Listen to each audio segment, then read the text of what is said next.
Hi everyone, you welcome on my channel. और आज हम सीखने वाले हैं सिंपल प्रेजेंट कंडीशनल सेंटेंस। देखिए, सिंपल प्रेजेंट के कंडीशनल सेंटेंस किस तरह बनाए जाते हैं और उनका सेंस क्या होता है। चलिए आइए सीखते हैं इस वीडियो के माध्यम से। देखिए, सीखने से पहले मैं इसकी आपको हिंदी बता देना चाहता हूँ। इसकी हिंदी होती है होता, होना या हुआ। इस तरह की हिंदी होती है। सभी कंडीशनल सेंटेंस में डिफरेंट करता है सेंस पर। इसकी जो हिंदी है हुआ। जैसे मैं कहूँ आप वहाँ हुए, मैं यहाँ हुआ, हम वहाँ हुए। जब होने का सेंस आएगा हिंदी का तो आप यूज करेंगे ही सी इट नेम के साथ इसका यूज, आई के साथ एम का यूज और यू के साथ आर का यूज। इस पे एक सेंटेंस सीखते हैं। सबसे पहला सेंटेंस सी के साथ, अगर वो स्कूल में हुई तो मैं वहां नहीं जाऊंगा। If she is in the school I will not go there. अगर वो कॉलेज में हुआ तो टीचर आएंगे। If he is in the college teacher will come there. अगर प्रिया घर पर हुई तो मैं उससे मिल सकता हूं। If Priya is at home so I can meet her. तो जब भी इस तरह का सेंस आएगा हुआ तो आप यूज करेंगे ही सी इट नेम। ऑलरेडी सभी लोग जानते हैं ही सी इट नेम के साथ इसका यूज होता है और आई के साथ एम, यू के साथ आर का यूज। इस पे एक सेंटेंस और लेते हैं और सीखते हैं। अगर बारिश हुई तो हम मैच नहीं खेलेंगे। If it is rain we will not play the match. अगर आप वहां हुए तो मैं आपसे मिल सकता हूं। If you are there I will meet you या आई कैन मीट यू। देखिए, सेंटेंस जो सेकंड सेंटेंस होगा वो किसी हेल्पिंग वर्ब में भी हो सकता है, लाइक मॉडल्स में भी हो सकता है और प्रेजेंट में भी हो सकता है। डिपेंड करता है सेंस पर।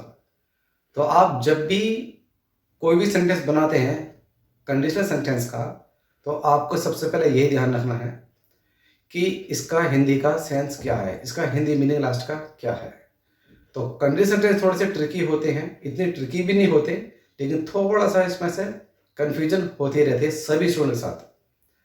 मेरे साथ भी कंफ्यूजन हो चुकी है इसमें कई बार। तो ये तो होता है। देखिए, ग्रामर जो है थोड़ी सी ट्रिकी होती है और समझना भी जरूरी है। अगर हम इसको नहीं समझेंगे प्रॉपर तरीके से तो हम इंग्लिश को नहीं समझ पाएंगे, ना ही बोल पाएंगे, जिससे कि मिस्टेक ज़्यादा होगी बोलते समय और समझते समय।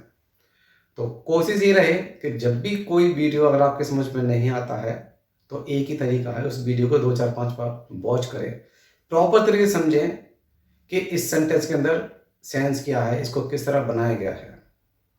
एक एक सेंटेंस और ले लेते हैं और सीखते हैं। अगर मैं कॉलेज में हुआ तो टीचर आएंगे। If I am in the college teacher will come. अगर आप फील्ड में हुए तो हम मैच खेलेंगे। If you are at the field we will play the match.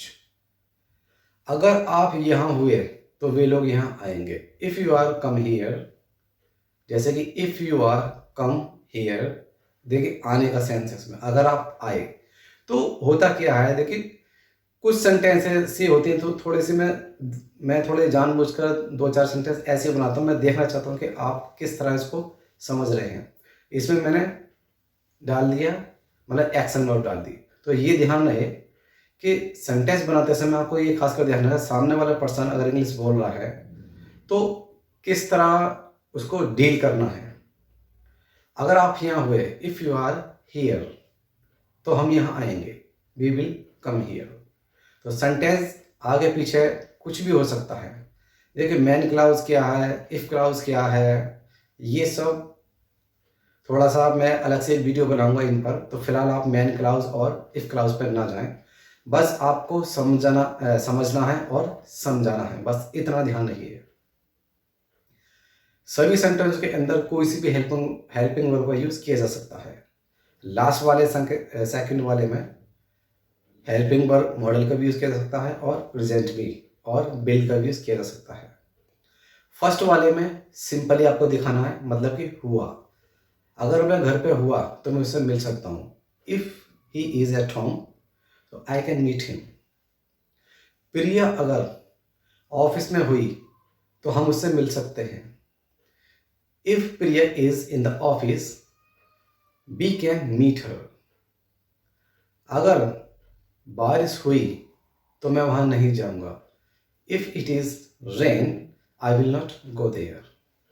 तो बस आपको इसी तरह समझना है। और साथ ही साथ एक चीज और बताना चाहता हूं इस वीडियो के माध्यम से, जैसे कि जब भी कोई दो सेंटेंस बनाते हैं हम तो बीच में कंजक्शन देना पड़ता है देन, तो आप देन के साथ भी इसको बना सकते हैं। एडवांस इंग्लिश में क्या होता है, देखिए एडवांस इंग्लिश में देन हो गया और हेल्पिंग वर्ब हो गई, कभी कभी इसको हटा देते हैं और डायरेक्ट बोलते हैं। देन के साथ अगर आपको बनाना है तो आप देन भी यूज कर सकते हैं। जैसे कि अगर प्रिया घर पर हुई तो मैं उससे मिलूंगा। If Priya is at home then I will meet her. अगर आप घर पर हुए तो मैं वहां आऊंगा। If you are at home then I will come there. तो आप देन के साथ भी बना सकते हैं और देन को हटा भी सकते हैं। लेकिन कोशिश ये करनी है आपको, जब भी आप कोई सेंटेंस बनाते हैं तो सबसे पहले उसको पूरा सीखें, उसके बाद शॉर्ट करें। शॉर्ट करना सीख जाएंगे आप तो इसका मतलब फ्लुएंसी आ चुकी है आपकी स्पीकिंग में। देखिए फ्लुएंसी क्या होती है, फ्लुएंसी वही होती है जब लंबे सेंटेंस को हम शॉर्ट में बदल देते हैं तो फ्लुएंसी कहलाती है। तो बस सबसे पहले आपको बेसिक समझना है प्रॉपर तरीके से, उसके बाद शॉर्ट करना सीखें। बड़े बड़े सेंटेंस को शॉर्ट कर देते हैं तो ये एक फ्लुएंसी आ जाती है। तो फ्लुएंसी होने का बहुत ज़रूरी है, फ्लुएंसी भी स्पीकिंग में। तो इस वीडियो के साथ बने रहें। Thanks for watching this video. Have a nice day. Bye bye.